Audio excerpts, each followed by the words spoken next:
मैं आपको भली भांति समझता हूं सखा, पर सती कितनी हठी थी ये भी मैं भूल नहीं सकता।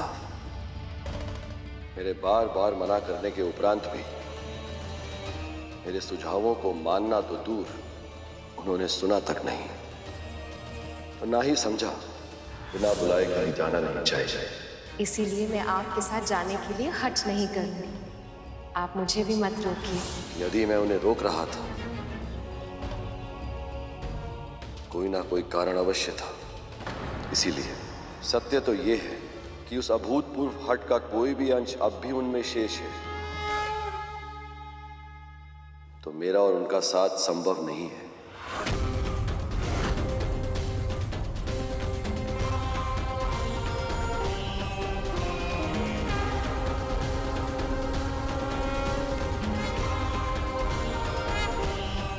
मैं पार्वती की परीक्षा लूंगा।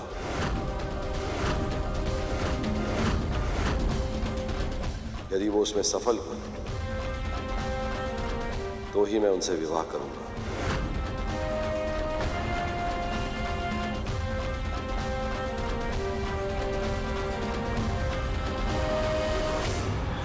महादेव ने मां की परीक्षा ली, परंतु कैसे और क्या मां इस परीक्षा में सफल हुई? हाँ, महादेव की परीक्षा बहुत अद्भुत थी। देवी पार्वती को परखने के लिए महादेव ने स्वयं शक्ति का रूप धारण किया।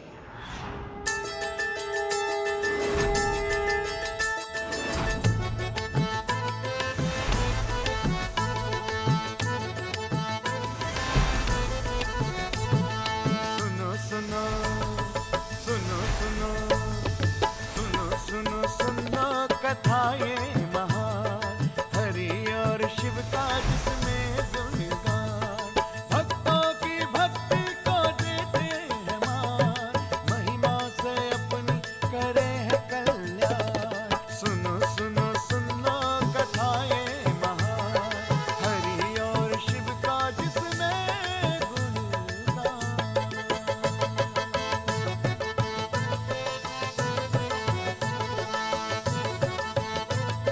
कितना मनमोहक है मेरे प्रभु का ये रूप। माता भी जब इन्हें देखेंगी तो इस मनमोहक रूप को ताकती ही रह जाएंगी।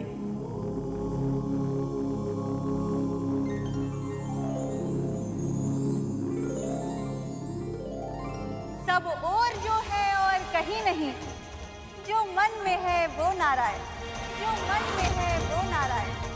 सब और है जो और कहीं नहीं, जो मन में है वो नारायण, जो मन में है वो नारायण। महादेव, मन जिसमें रमे वो नारायण, मैं जिसकी शरण वो नारायण।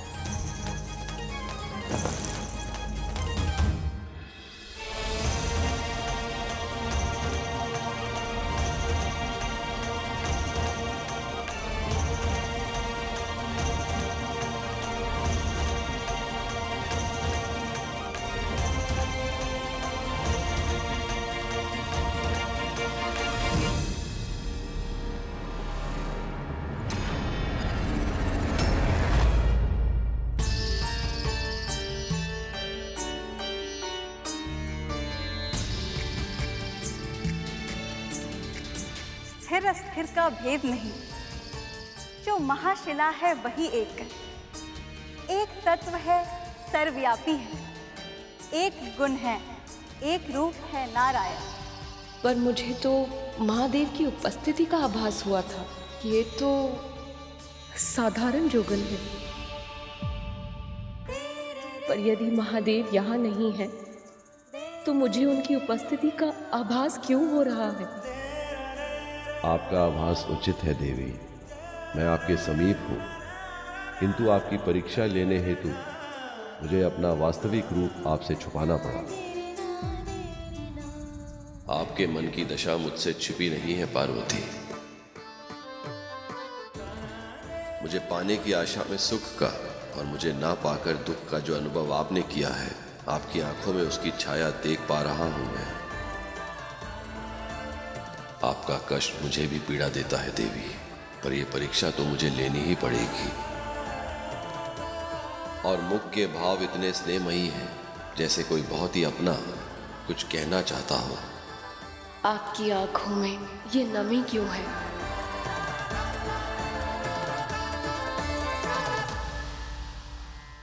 प्रणाम स्वीकार करे साध्वी माँ।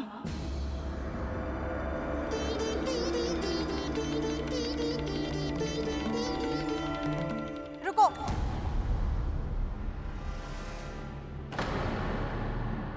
जो भी लूंगी इसी के हाथों से लूं।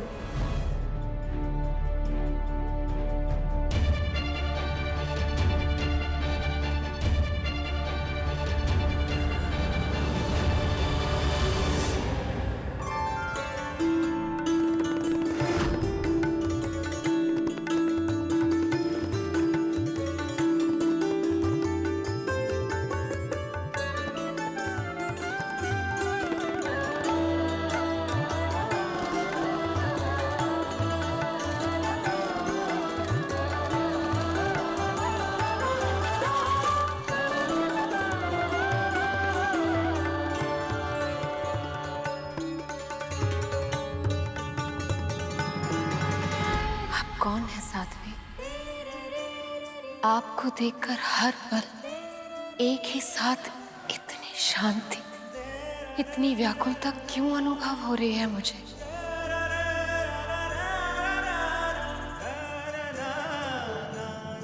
साध्वी माँ, जब से कंदरा से लौट कर आई है मेरी पुत्री, कुछ बदली सी है, बहुत खोई खोई सी रहती है।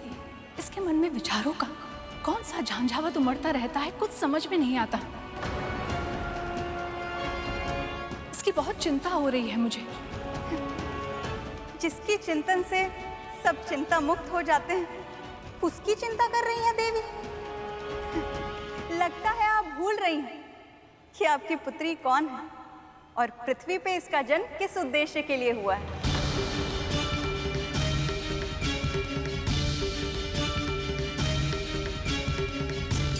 श्री माता, मुझे ऐसी पुत्री चाहिए जिसमें तीनों लोकों के संचालन की शक्ति हो।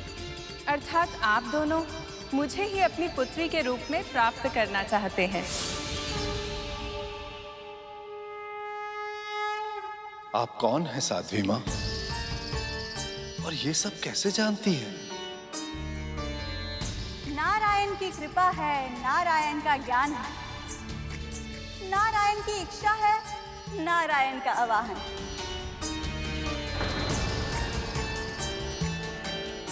केवल मैं ही नहीं, ये भी जानती है कि इसके मन में कौन बसा है, कौन है जो इसके लिए बना है। बोल, तेरे मन में तेरे पति की छवि है ना? देखा देखा, मैंने कहा था ना, ये सब जानती है पर बताती नहीं है। और वैसे भी बताकर भला क्या ला? आपके कहने का अर्थ क्या है साध्वी माँ?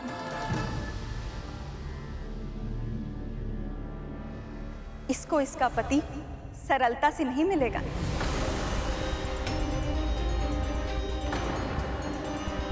कन्या का भाग्य दुष्कर है, कठिनाइयों से भरा पड़ा है। लोग तपस्या करते हैं तो उन्हें वरदान मिलता है। ये तपस्या करेगी तो इसे वर मिलेगा।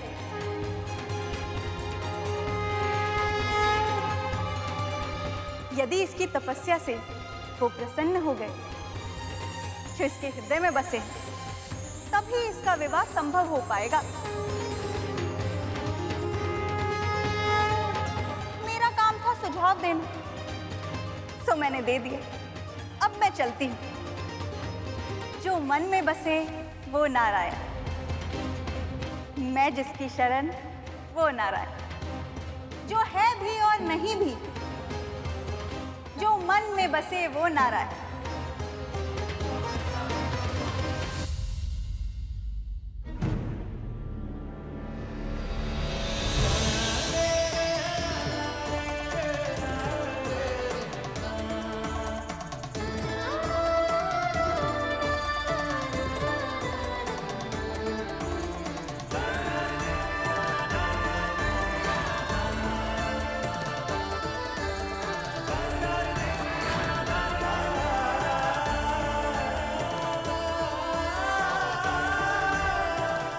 महादेव।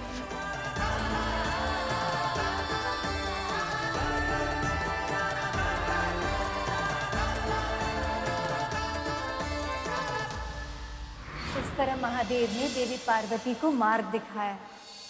पर बहन जी, एक बात समझ नहीं आई मां भगवती की कृपा से। महादेव को मार्ग दिखाना ही था, तो जब वो कामदेव को जलाए तो पार्वती को अपनाए काहे नहीं? यही तो प्रभु की लीला है और इसे हम सभी को समझना है। वैसे तो सभी आत्माएं भगवान का ही अंश होती हैं, पर इस मायावी संसार में आत्मा का जन्म लेने के बाद आत्मा और भगवान के बीच माया आ जाती है और इस माया पर विजय प्राप्त किए बिना आपको फिर से भगवान प्राप्त नहीं होते। और माया पर विजय केवल तप, भक्ति और ज्ञान से ही होती है। इसलिए भगवान स्वयं अपने भक्त को तप, भक्ति और ज्ञान का मार्ग दिखाते हैं ताकि भक्त माया पर विजय प्राप्त कर सके और स्वयं को भगवान से मिलने के योग्य बना सके।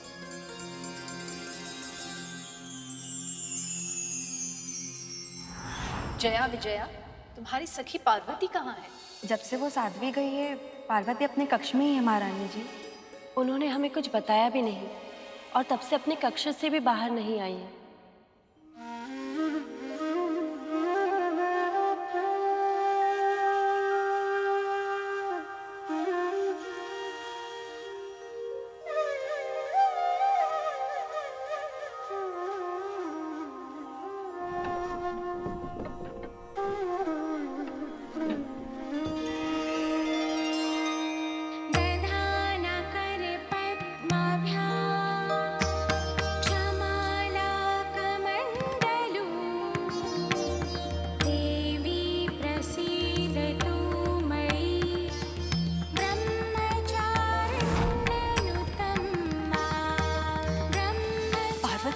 क्या है?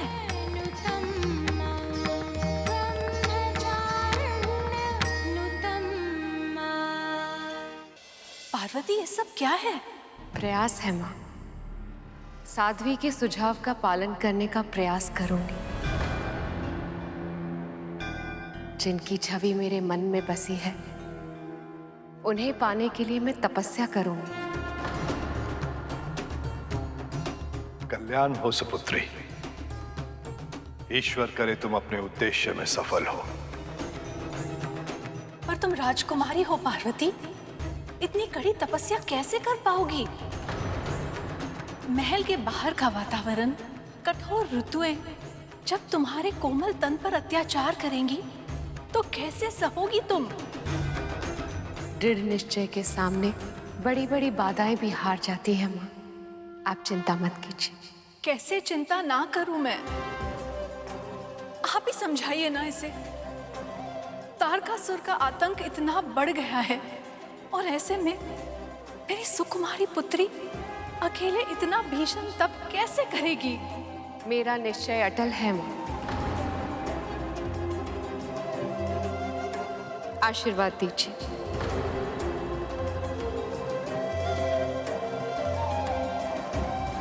ठहरो पार्वती, मैं जानती हूँ तुम्हारा स्वभाव कैसा है। मैं जानती हूँ एक बार तुमने कोई निश्चय कर लिया तो तुम अपना निर्णय नहीं बदलोगी। जया विजया, अपनी सखी के साथ जा और ध्यान रखना, इनकी सुरक्षा तुम्हारा दायित्व है। जी।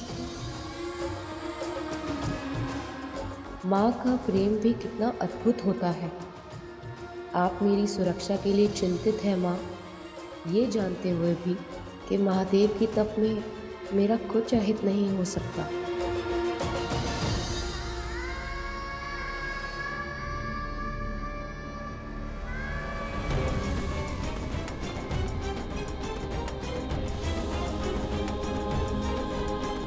उमा, उमा, उमा। महारानी मैना की उस करुणा भरी पुकार से देवी पार्वती को एक नया नाम मिला, उमा। उमा उमा उमा।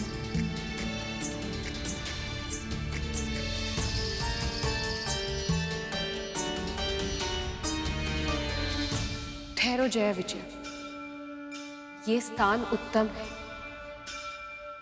मैं यहीं तपस्या करूंगी।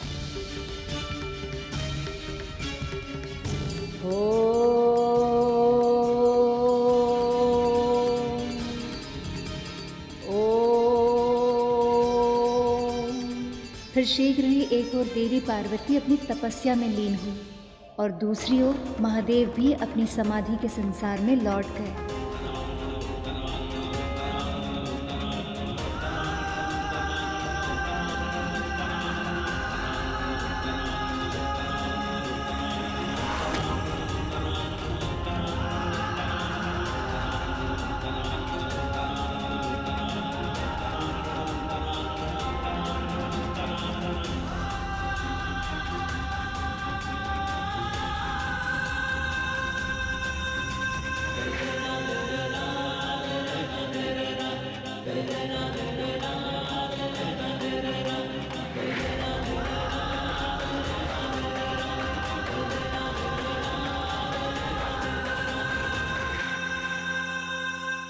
देवी पार्वती गंगोत्री के निकट तपस्या करने लगी। ओम नमः शिवाय, ओम नमः शिवाय, ओम नमः शिवाय, ओम नमः शिवाय, ओम नमः शिवाय, ओम नमः शिवाय,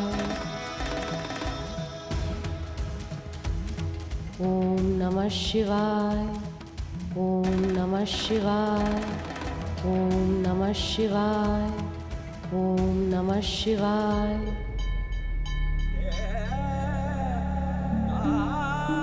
ओम नमः शिवाय, ओम नमः शिवाय। उनकी सखिया जया और विजया छाया की तरह उनकी सेवा कर रही थी। ओम नमः शिवाय। प्रथम वर्ष देवी पार्वती ने फलाहार पर निर्भर करके तपस्या की। देवी, कुछ भोजन ग्रहण कर लीजिए।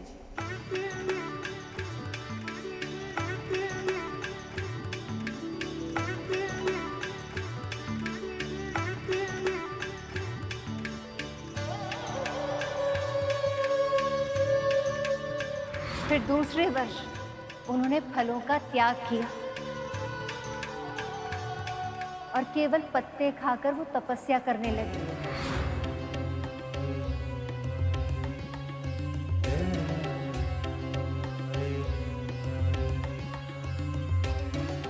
केवल पत्तों पर ही तन कैसे जीवित रह सकता है विजया? हमारी सखी की संकल्प शक्ति बहुत ही अद्भुत है जया।